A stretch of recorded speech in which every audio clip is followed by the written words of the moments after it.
I don't know what it means to just get by with doing the least I can do.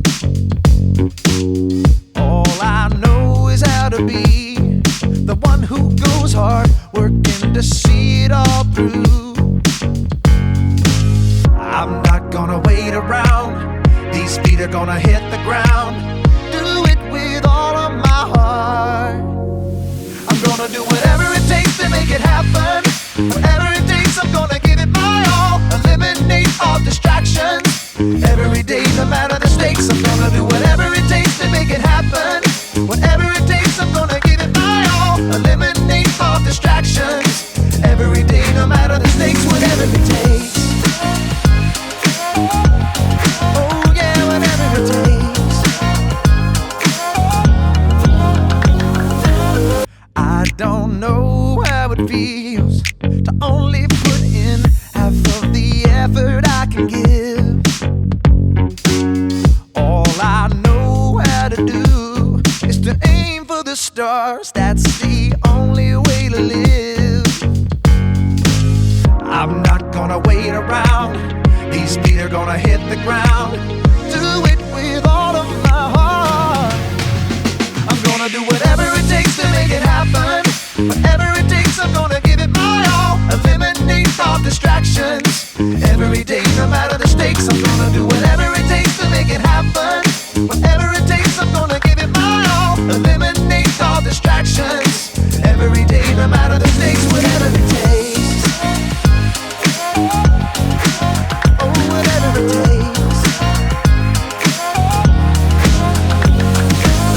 I gotta do whatever it takes. You gotta do whatever it takes.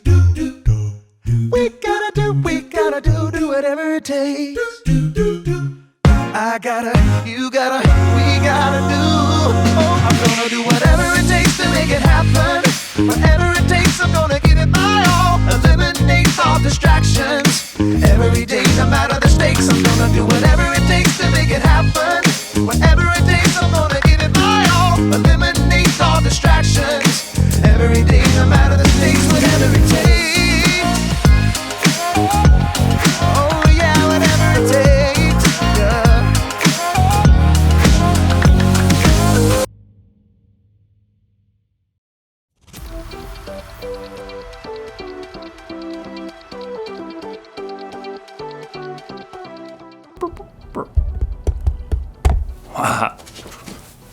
Hey everybody, it's me, Jacob, and I may not be a real astronaut, but I still know a lot about initiative.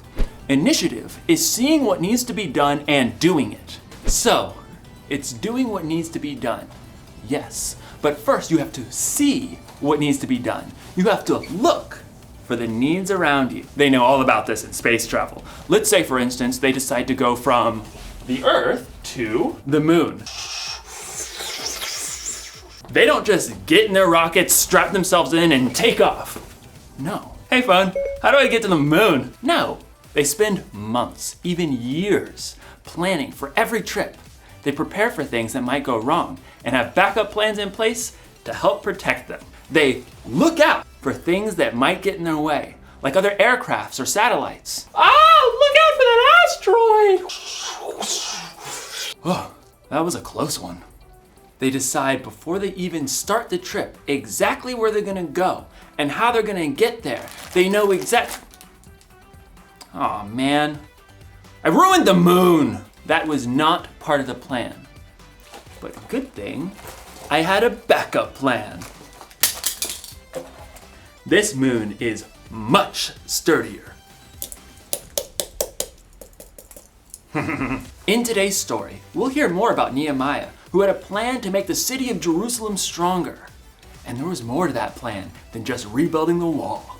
Nehemiah could have used a smartphone. Knock knock, who's there? It's phone. Hey, phone, question. How do I make Jerusalem stronger? Or maybe not. I'll see you in a few. The Bible, It's 66 books of history, stories, letters, and poetry that fit together to form God's one big story. The epic adventure of how He created us and loves us so much that He made a way to rescue us. As we travel through the Bible, from Genesis to Revelation, we discover people who met God and found their lives changed forever. Now, for an amazing story, inspired by the book of Nehemiah, chapter 5, verses 1 through 12. Nehemiah had traveled all the way from the king's palace of Persia to the broken down city of Jerusalem. And there, with God's help, he rallied all the Jews living there to begin the epic job of rebuilding that city's walls.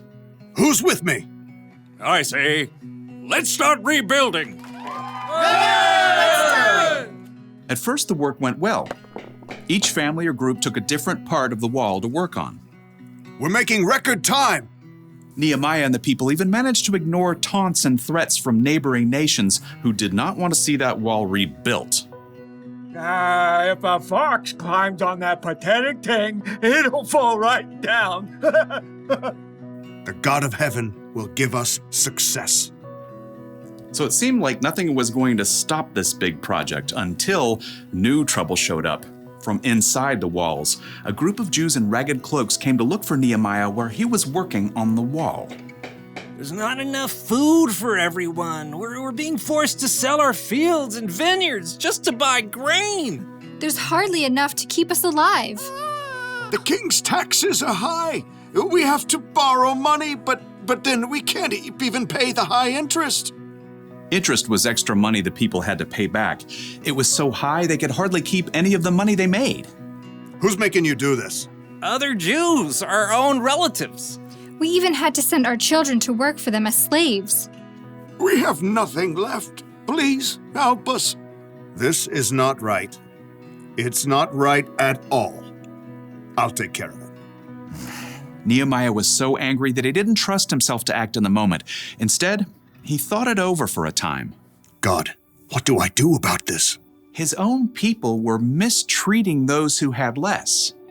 Nehemiah took this so seriously, he stopped work on the wall to call together the Jewish nobles and officials. What's this all about? Better be good. Making us lose all this work time. It's not good. It's bad. You're charging your own people interest. It's not like it's that much. I mean, we can't loan money for free, right? Do you have to ask me this? Think about it.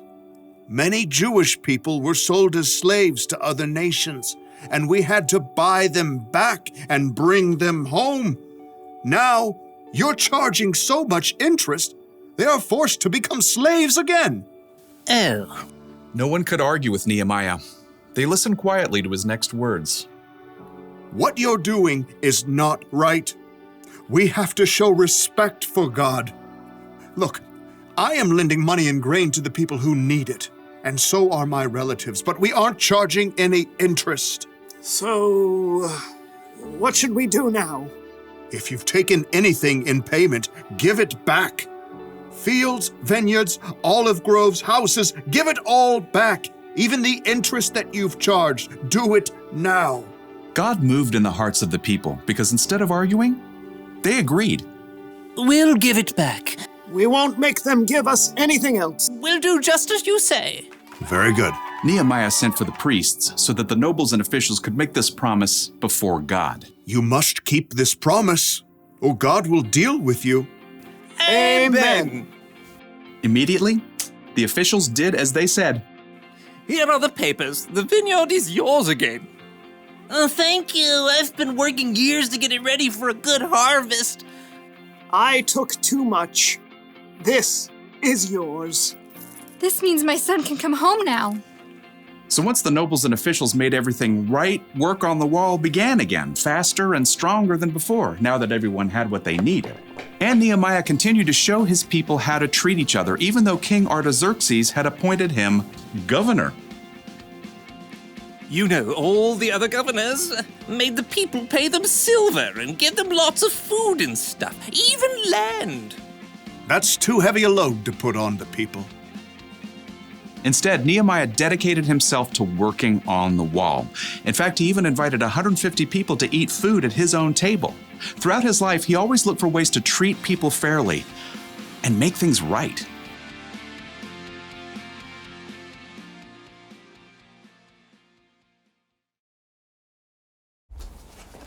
The city of Jerusalem was in trouble because the walls had been broken down. But that wasn't the only thing that was broken.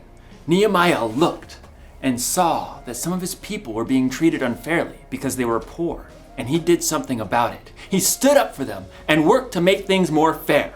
Initiative starts with seeing what needs to be done, and more often than not, it starts with seeing who needs to be helped and what needs to be made right.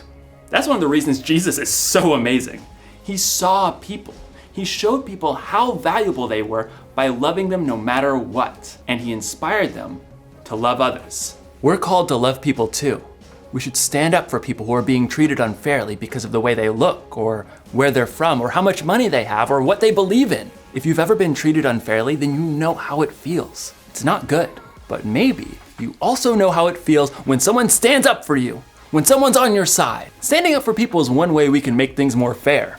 We can make things right, and it's one way we can show others the love God has for the world. So, here's the one thing to remember today. Look for ways to make things right. Make a plan. Decide before you start your day that you're going to look for the needs around you. And speaking of needs, looks like I'm gonna need another moon. This one's just too delicious. This moon tastes like cheese. Oh.